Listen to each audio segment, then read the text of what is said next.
Alright, bookworms and constant readers, welcome back to the channel. This is Final Girl Horror. I'm Chelsea.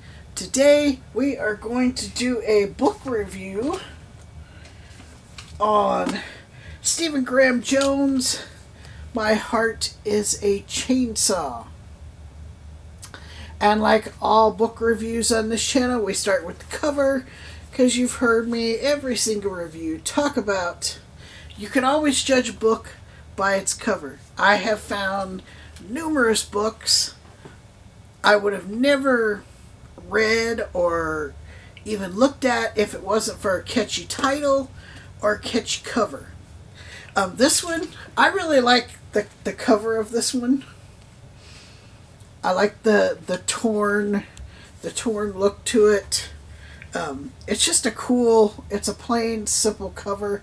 And the title of this book, if I saw it in a bookstore, is what would make me pick it up if I didn't know who Stephen Graham Jones was. Totally 4 out of 5 on this cover. Really like it. I don't know if the hardback has a different cover.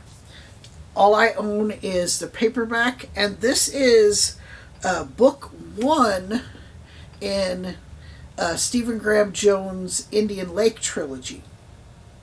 So let's get to the back. I'll read you the back. It says, "You won't find a more hardcore 80s horror fan than high school senior Jade Daniels. And you won't find a place less supportive of girls who wear torn t-shirts and too much eyeliner than Proof Rock, nestled 8,000 feet up the mountain in Idaho, right alongside Indian Lake, home to both Camp Blood, a site of a massacre 50 years ago, and as this summer, Terra Nova, a second home celebrity Camelot being carved out of the National Forest." That's not the only thing that's getting carved up. Jade knows there is a start of a slasher, but what kind? Who's wearing the mask? Jade's got an encyclopedia recall of every horror movie on the shelf, but will that help her survive?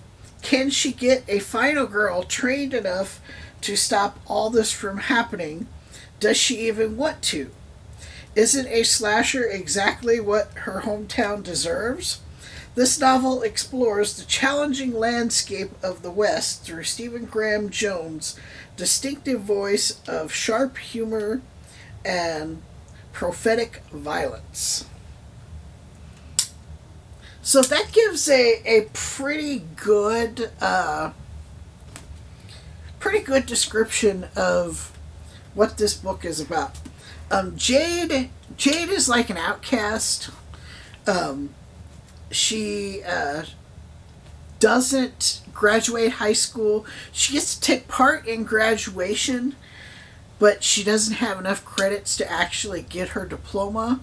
She lives at home with her just piece of shit father. I mean, I have my own father issues, so I could really relate to having an asshole of a father.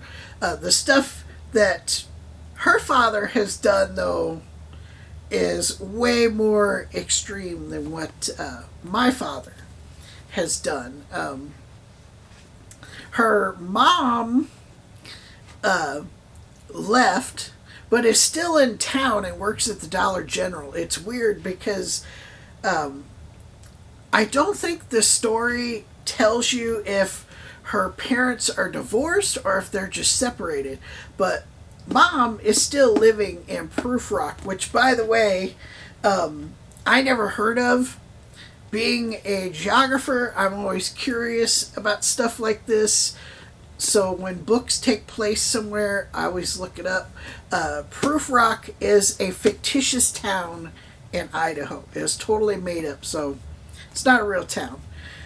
But this town in the book, it has a violent history. The Camp Blood is kind of like a summer camp, and years ago, you had a massacre happen right out of like Friday the 13th. And Jade actually goes to Camp Blood sometimes to escape the reality of the town that she lives in. She cannot wait to get out of this town. She has always got the sheriff on her back, always on her case about something.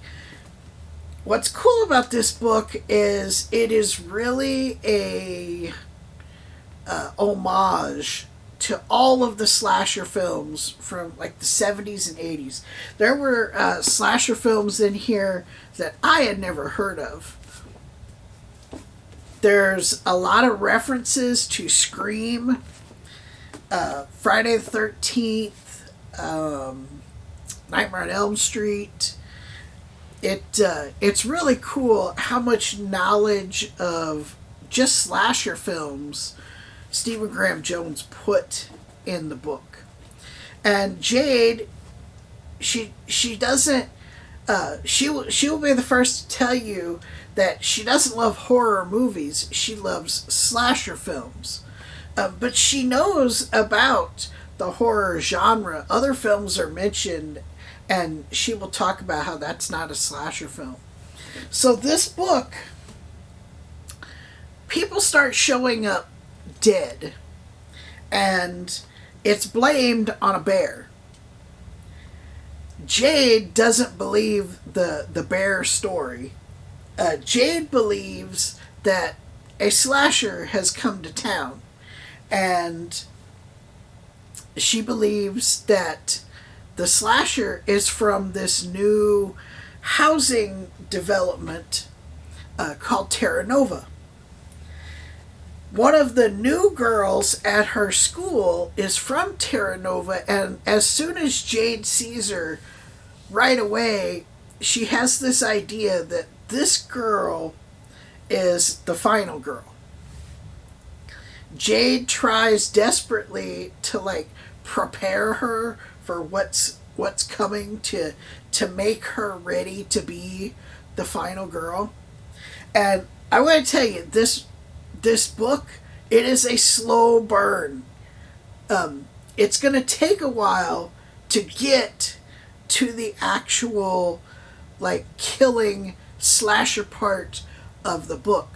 Most of the book, you follow Jade in her day-to-day life and all of the problems that come with being Jade. And the whole time you're wondering, like, where is this all going? Where's it all leading to? And it leads up to this very slasher movie climactic ending. And if you like stories that wrap up nice and neatly, you have to remember this is a trilogy. And the way this story ends, it stops. And there's no finality. There's no, okay, what happens next? You have to read the next book to find out what happens next. It really is a cliffhanger ending. So, part 2 will be coming on the channel soon. Right now, I am reading Stephen King's The Outsider, which so far is amazing. If you've read My Heart is a Chainsaw, let me know what you thought about it. I really, really enjoyed it. And I looked around online just to see what other people are saying about it, and I haven't found a bad review about this book or the trilogy. But this is definitely I would say a 4.5, maybe even a 5 out of 5.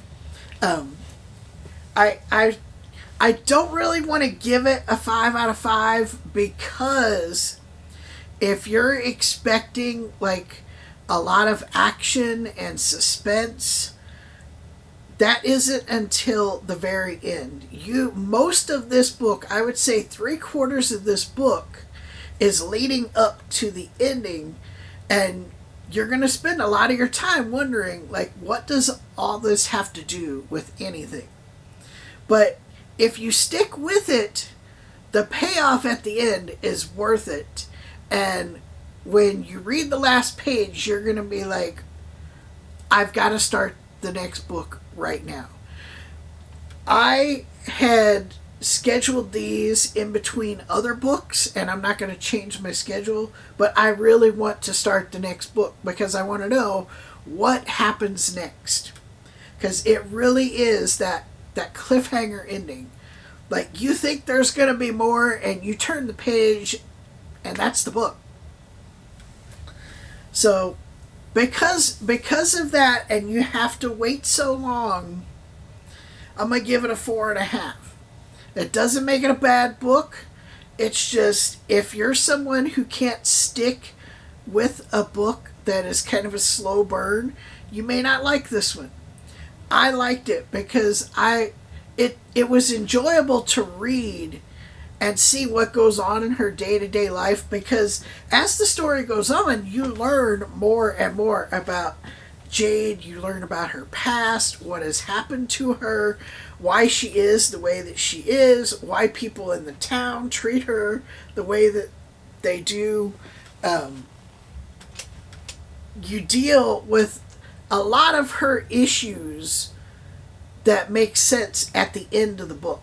But you have to get through all that to get to that climactic ending.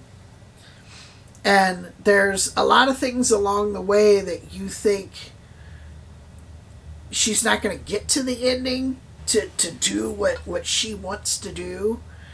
And, you know, how is she going to get out of this? How is she going to get out of that type stuff? Stick with it. It's totally worth it.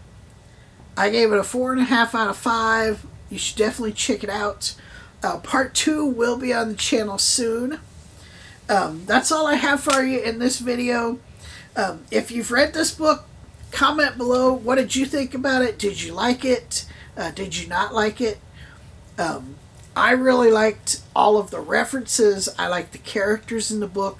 The character list is really small. But you like who you're supposed to like. You don't like who you're not supposed to like. Stephen Graham Jones, awesome writer.